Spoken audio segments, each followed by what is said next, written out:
Hey y'all, I'm Shayna and I'm back with another review. This is for Ready to Love's Make a Move Season 1, Episode 7, Mixing It Up. I hope y'all had a great holiday. I know the videos are late because of the holiday. So let's go ahead and just jump into it because we got a lot of catching up to do. So we ended off last week. We were still at Zadia's birthday party, waiting to see if Cameron would arrive. No surprise, he arrives bearing gifts. I don't think anyone was shocked. I think the producers set this up so we could have some suspense. And it really wasn't all that suspenseful, not to me. Y'all let me know what y'all think in the comments. But there was no surprise at all. He's been showing up this whole time. I feel like they had to make some issue between them when there really isn't any. So we also see Mizell, Sharice's keeper, and he's flirting with Vernisha, and Vernisha's reciprocating, like she flirting back. I didn't think that he would be Vernisha's type. And now I'm just like, what is Vernisha's type? Every time I think, that's not it. She'd be like, oh, he's cute. He's nice. Like, girl, what do you like?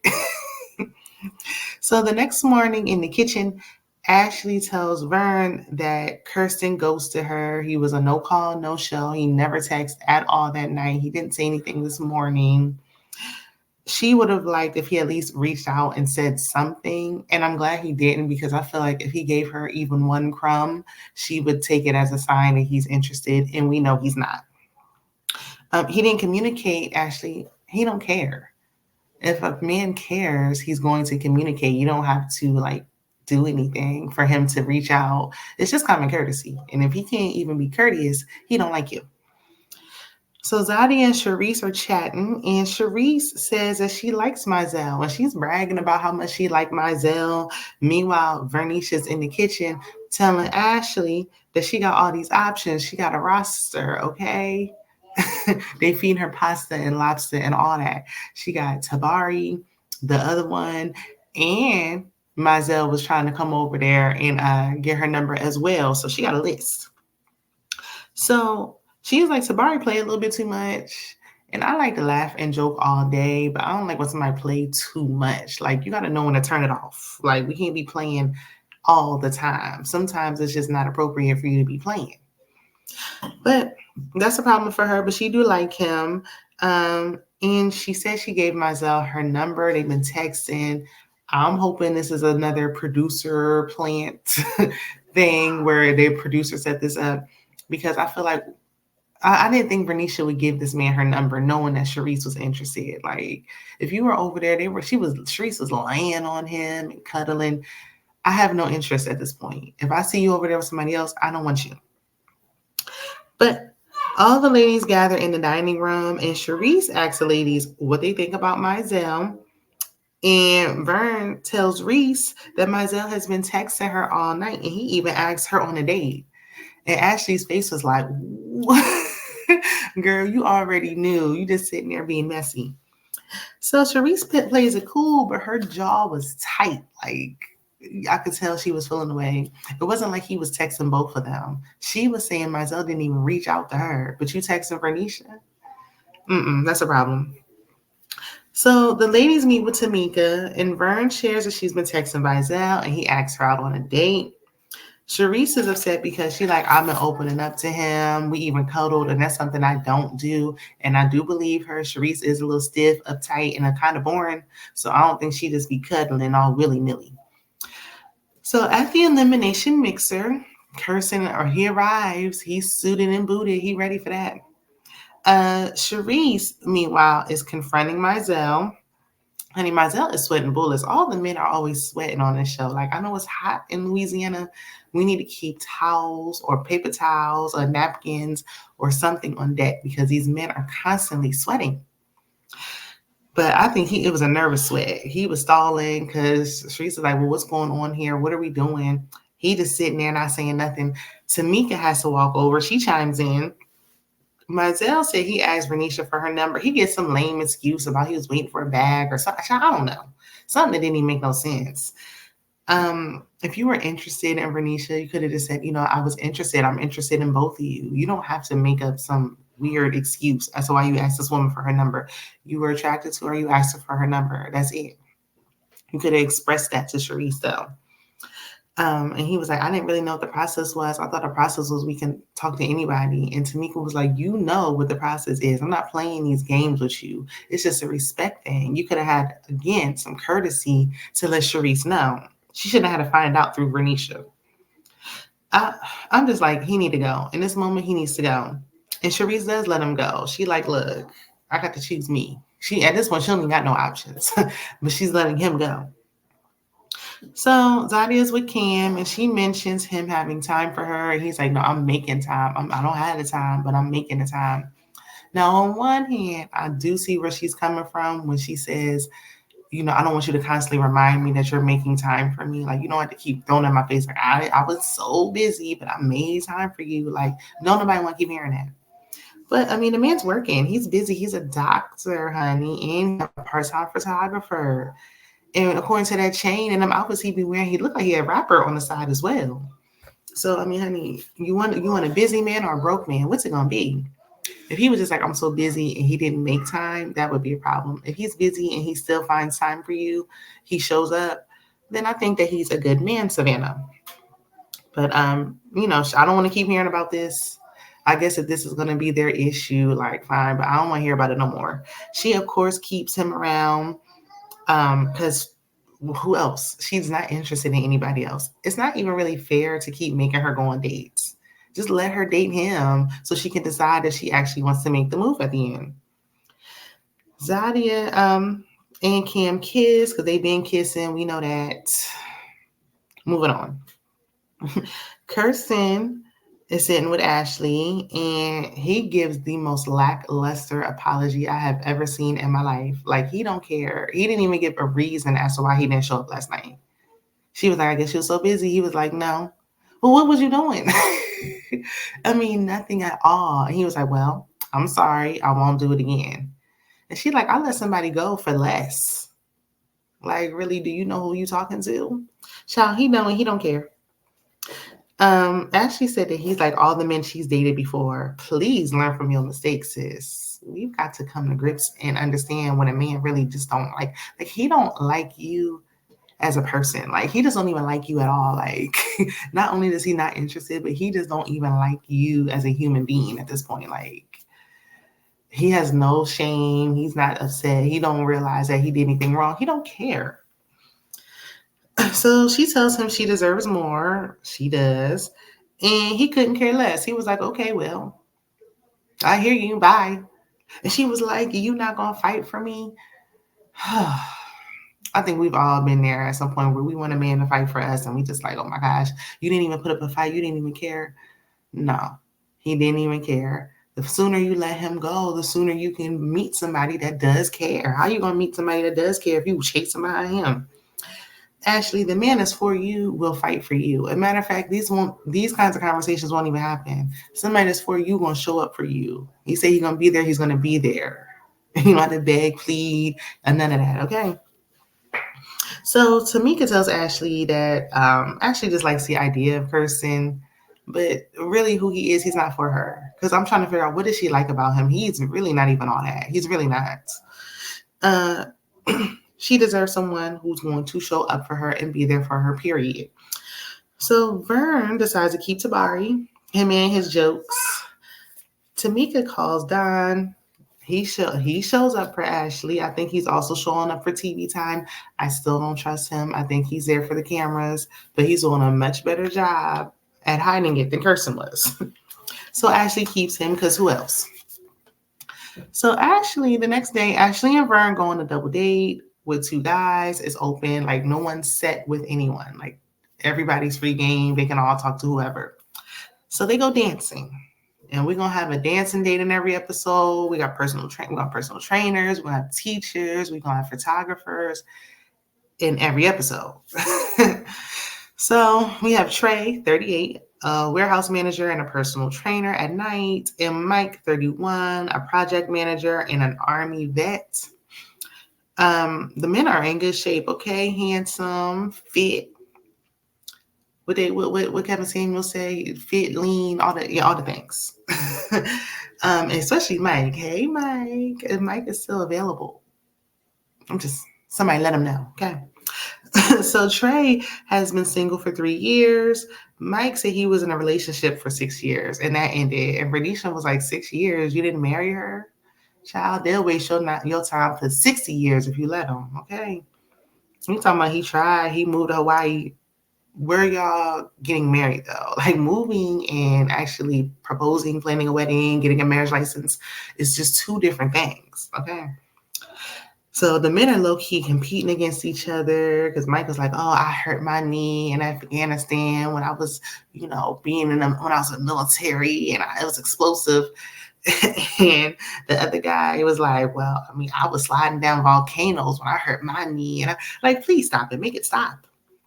Now Vern was interested in Mike, so he said he was 31. She was like, "Oh, a baby, you just a baby." I'm like, He's like, "I'm a grown man." Yeah, but in Vern's defense, he's a baby to her. Like, they didn't ask really any deep questions like, does he have children? What does he want? Because Renisha got older kids. She probably don't want to start over. I think if they were on the same page, maybe she could make it work. Because he was like 31, about to turn 32 and they was like, we don't care. You too young. So moving on, I don't see these guys making it in the future. Anyway, so Sharice and Zadia are cool now. So they're able to go on double dates with each other. They got a double blind date at a pottery class. I want to go. Didn't they do candle making? I want to do candle making. I want to try that because I love me some candles. But this ain't about me, neither here nor there. I'm just, trying to manifest some things. Like if Mike is still available, I like candles. Honey, Zadia will never run out of a cute wig, okay? I like the blonde on her. I don't know how many wigs she packed. I need to step my wig game up, okay? Sharice is sitting with Will. He's 39. He's a community engagement manager, and he works for a nonprofit for fatherless boys. That was a lot. His occupation is like, never ending. That's great that he's working with the youth, with young boys especially. They need a father figure any way they can get it. If it's not their biological father, you need an uncle. You need somebody to step in because these boys, they need it. They need the guidance, especially our Black boys. Will has a 6-year-old.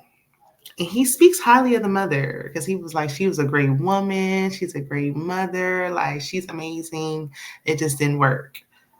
And I said, green flag. Green flag.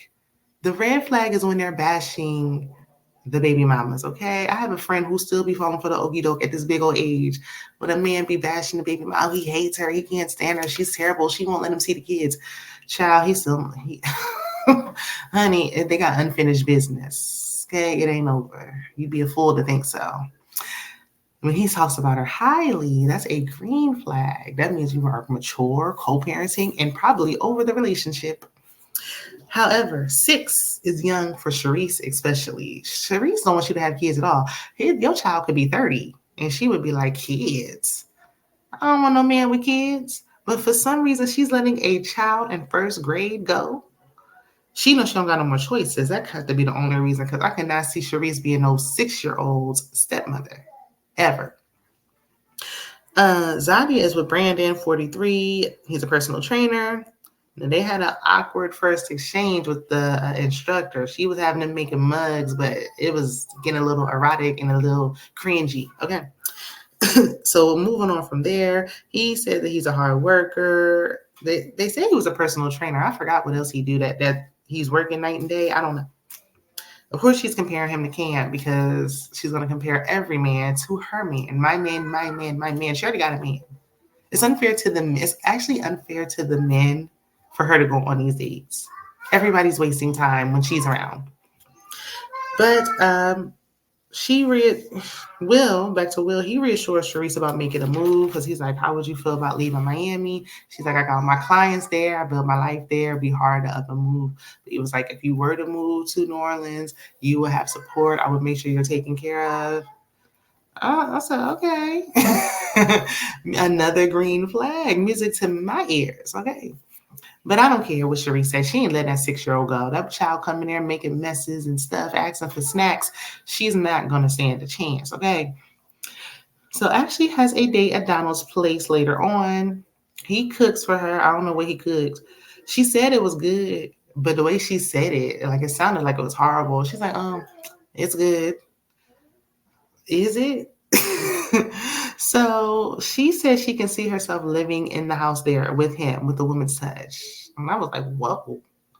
I guess it's called make a move because that was like really fast. Like he just came back and now we can see ourselves living in this house with him. Okay. But they play a game, a card game with some questions. He's like, there's some naughty questions and there's some like getting to know you questions. And I mixed them all up. So we going to get what we get. Ashley really didn't want to answer the spicy questions. And I don't blame her, neither would I. One, I wouldn't want to answer them on camera because my mama probably watching this. Two, I don't even know you like that. And I don't like when people be talking like too sexual too soon. Like, don't ask me that stuff and I don't even hardly know you. Like, it turns me off. But she asked, one of her cards said, who hurt you and what have you done to heal? I wish that question was for her because Ashley got some healing to do. My goodness. Ooh, girl, better help. Your insurance might be able to provide you with, I don't know if she's seeing a therapist. I think she should. We all could. I could. But Ashley got some unresolved trauma that she needs to work on. I don't know. I'm not a therapist. Let me not put that on her. I'm just saying what I think. And y'all said it too. So don't act like I'm alone in this. But anyway, he said all of his previous relationships were toxic. Every relationship was worse than the last. So he had to do some self-reflection. Like, is it me? It might be. If every relationship was worse than the last, it could be you. So she asked him to share something he's never shared before. And he was like, I told you I was married before, right? Sir, you know you didn't share that you were married before, or you wouldn't have said that like that. That's not something that you just forget if you told somebody. Like, you would know if you told somebody that you was married before. Now, as she makes a huge deal and blows it out of proportion, of course, I see two sides. On one side, I feel like, okay, if he's not married now, like, who cares? How long ago was this? If this was years ago, you was married, so what?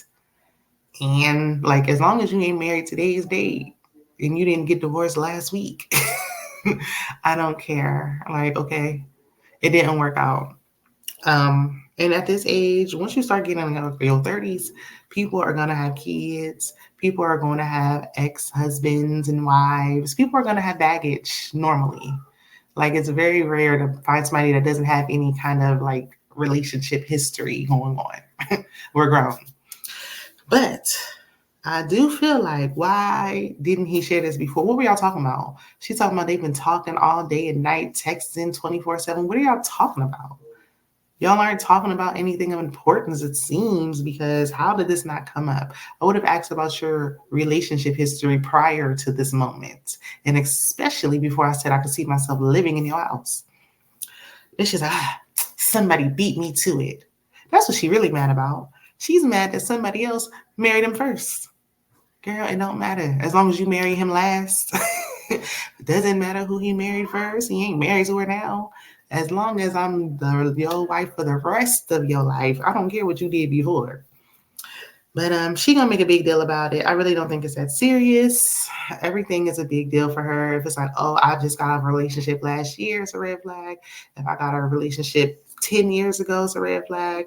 I wasn't married before, it's a red flag. I was married before, it's a red flag. Like, girl, what do you want? She just want that bald head Cursen. That's what she want. And he got the biggest red flags of them all. His flag is on fire. He don't even like you. And that's the one she wants. Child, please. Anyway, it ended on the to be continued like it does with Ashley every single week. Never fails.